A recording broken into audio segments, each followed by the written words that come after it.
Avec le mois d'août qui tire à sa fin, c'est aussi la fin de l'été météorologique qui approche et ça nous donne une opportunité de jeter un petit regard en arrière sur certains des événements marquants de l'été 2021 au Québec.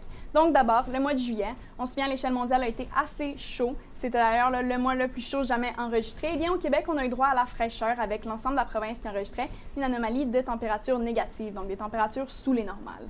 Cette séquence de temps un peu plus froid a d'ailleurs permis au sud de la province de briser une tendance lourde qui s'installait, alors que depuis le début de l'année, on enregistrait pour chaque mois une anomalie de température positive. Donc avec le mois de juillet qui était un peu plus frais, on a vraiment pu venir briser cette séquence.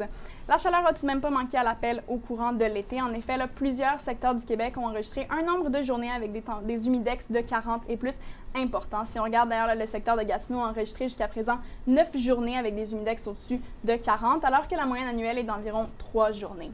Les secteurs de Montréal, Québec et Saguenay ont aussi enregistré un nombre nettement supérieur à leur normale annuelle de journées avec des humidex de 40 et plus. Finalement, au niveau de la chaleur, c'est vraiment le mois d'août qui va l'emporter, avec notamment pour le secteur de Montréal 2 canicules qui ont été enregistrées au courant du mois, ce qui est une première en 50 ans.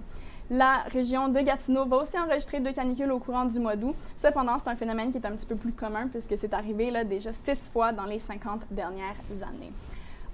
Au niveau du temps actif, le Québec a aussi eu droit à son lot d'actions avec cette année 10 tornades qui ont été enregistrées jusqu'à présent. La normale annuelle est de 5 pour le Québec, donc on est vraiment déjà au double de notre normale. Et finalement, les événements du 29 et 30 juin ont aussi été quand même assez marquants, alors qu'on a eu des orages importants qui ont causé des dégâts au niveau de Mont-Tremblant, mais aussi dans les Laurentides, Lanaudière et même jusqu'à Trois-Rivières où on a eu droit à des inondations importantes.